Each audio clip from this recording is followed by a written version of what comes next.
Заев очигледно е директно инволвиран во активности кои имаат за цел дестабилизација на државата.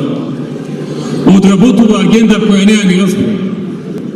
Па најголемиот демант на тоа што го говорат дека нема слобода е токму гласноста на темата која ја форсира и гнасните кампањи кои што ги водат. Замислете, точно 22 медиуми говорат дека нема слобода. Па нели самото тоа само по себе е чудна ситуација. Кога 22 медиуми говорат дека нема слобода. Трето, меѓуетничките односи.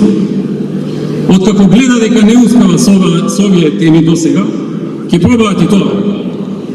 Мора да сме мирни и да не подпаѓаме под провокација. Тоа е крајната цел.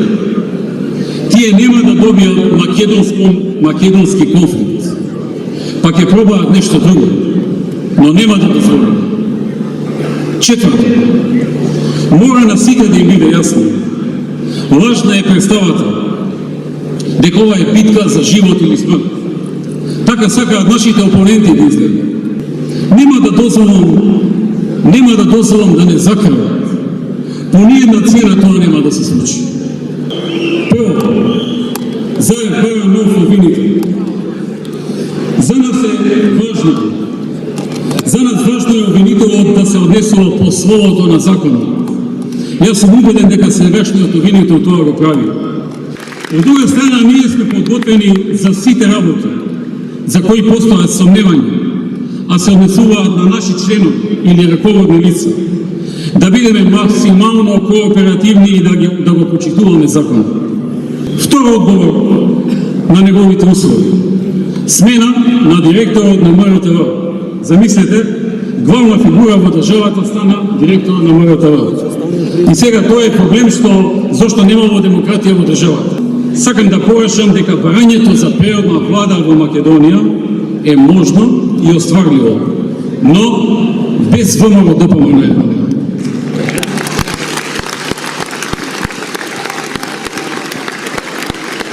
Ние сме сметале и секогаш ќе сметаме на народот.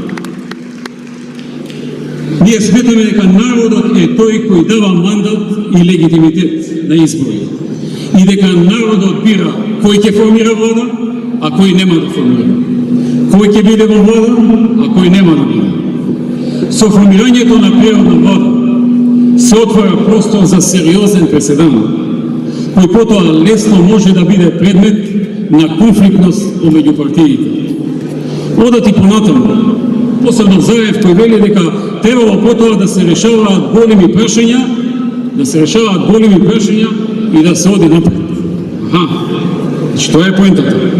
Па така бе, Заев. Кажи си директно, а не да ни заобиколуваш. Па и сами го знаеш дека тоа е поентата. На се ова што се случува, големите прашања, а не ти.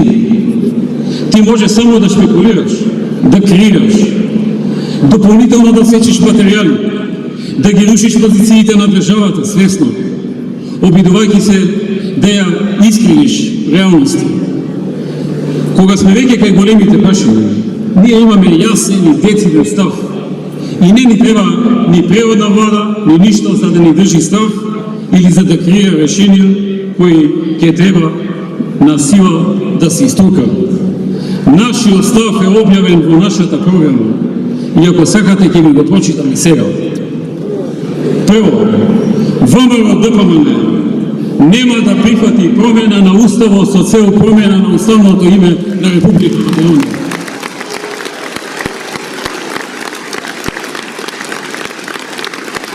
Второ,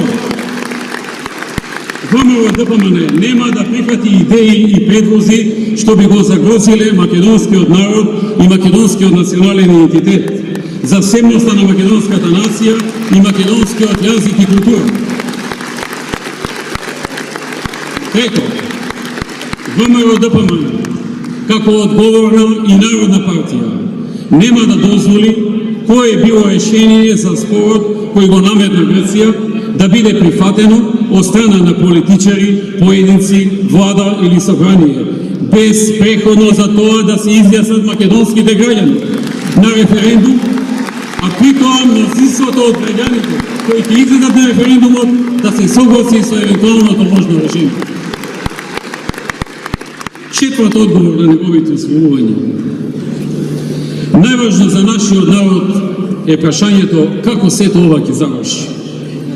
Ќе заврши со правна постапка согласно законите во Македонија.